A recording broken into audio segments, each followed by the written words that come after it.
Volunteer వ్యవస్థ ఉంది. నేను వాలంటీర్ వ్యవస్థకు వ్యతిరేకం కాదు. ఒక రాజకీయ పార్టీకి పనిచేస్తే మీ దగ్గర వసూలు చేసిన ట్యాక్సెస్ తో జీతాలు తీసుకొని 5,000 తీసుకొని వైఎస్ఆర్ కాంగ్రెస్ పార్టీకి పనిచేయడం న్యాయమా అని మిమ్మల్ని అడుగుతున్నా. ఆ మాట నేను చెప్పాను. మిమ్మల్ని తీసేయం, మీరుంటారు, మీ వ్యవస్థ కొనసాగిస్తాం. కానీ మీరు ఏ రాజకీయ పార్టీకి సపోర్ట్ చేయొద్దండి. ప్రభుత్వ సేవల్ని ప్రజలకు అందించండి. మేము సిద్ధంగా ఉన్నామని చెప్పానా లేదా అని మిమ్మల్ని అడుగుతున్నా.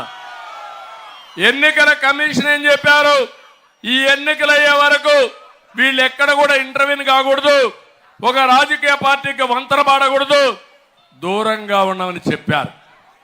తమ్ముళ్ళు, అక్కడి నుంచి శవ రాజకీయాలు బయలుదేరాయి. జగన్మోహన్ రెడ్డి అంటే ముసలి వాళ్ళని చంపేయాలని కక్ష కట్టాడు. పండు టాకు లాంటి ముసలి వాళ్ళని వీళ్ళ కోసం నేను ఒకే మాట చెప్పాను. మీ పిల్లలు మిమ్మల్ని చూసుకోకపోయినా మీ ఇంటికి ఒక పెద్ద కొడుకుగా ఉంటా, పెద్దవాళ్ళకు అండగా ఉంటానని చెప్పాను. పెద్ద కొడుకుగా ఉంటానని చెప్పి 5 ఏళ్లు 1,000-2,000 రూపాయలు పింఛనిచ్చిన పార్టీ తెలుగుదేశం పార్టీ. అన్నా క్యాంటీన్ పెట్టి పేదవాళ్ళందరికీ 5 రూపాయలకే పూటకు భోజనం పెట్టిన పార్టీ తెలుగుదేశం పార్టీ.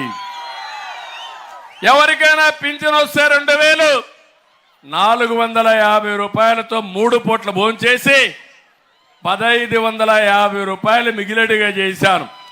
దాంతో గౌరవం పెరిగింది మా ముసలోళ్ళకందరికి. అవునా కాదా? అది నేను చూపించిన చొరవ.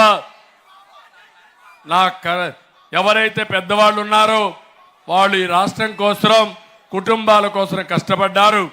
చివరి రోజుల్లో కష్టపడకూడదని పెద్ద కొడుకుగా వాళ్ళని ఆదుకున్నానని చెప్పి మరొకసారి తెలియజేస్తున్నా. నిన్న ఒకరు చూడండి, నేను చెప్పాను చాలా స్పష్టంగా. మీకు సచివాలయం స్టాఫ్ ఉన్నారు, 1,35,000 ఉన్నారు. ఇంటింటికి పోయిస్తే 45 మందికే ఇవ్వాలా. ఒక రోజులో అయిపోతుంది. మీరు ఇప్పించమని డిమాండ్ చేశాను. దుర్మార్గమైన పాలన. వాళ్ళకి ఇవ్వకుండా సచివాలయానికి రమ్మన్నారు.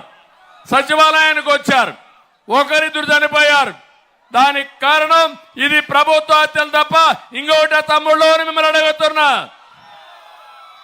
జగన్మోహన్ రెడ్డి, నీకు పాలించడం చేత కాదు, దద్దమ్మవి నువ్వు. శవ రాజకీయాలు చేసే దుర్మార్గుడు నువ్వు. నీకు చేతనైతే ఎవరిని చంపకుండా పింఛన్లయ్యి, నీకు చేత కాకపోతే నువ్వు దిగిపో. 1 నిమిషంలో 1 గంటలో ఎందుకు డిస్ట్రిబ్యూట్ కావో ఇంటి దగ్గర నేనే చూస్తా.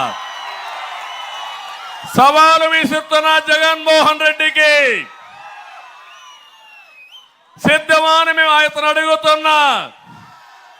ఇంకొక పక్క తమ్ముళ్ళు, ఈరోజు మీరు ఒకసారి చూస్తే నేను ఒక మాట చెప్పిన తర్వాత భయపడిపోయారు. ఒకవేళ నువ్వు పింఛన్లు ఇవ్వకపోతే, మొదటి రోజున ఇవ్వకపోతే నేను వస్తానే ఈ నెల నుంచే 4,000 రూపాయల పింఛన్లు ఇస్తానని చెప్పాను. దాంతో భయపడిపోయాడు జగన్మోహన్ రెడ్డి. నిన్న డబ్బులు రిలీజ్ చేశాడు జగన్మోహన్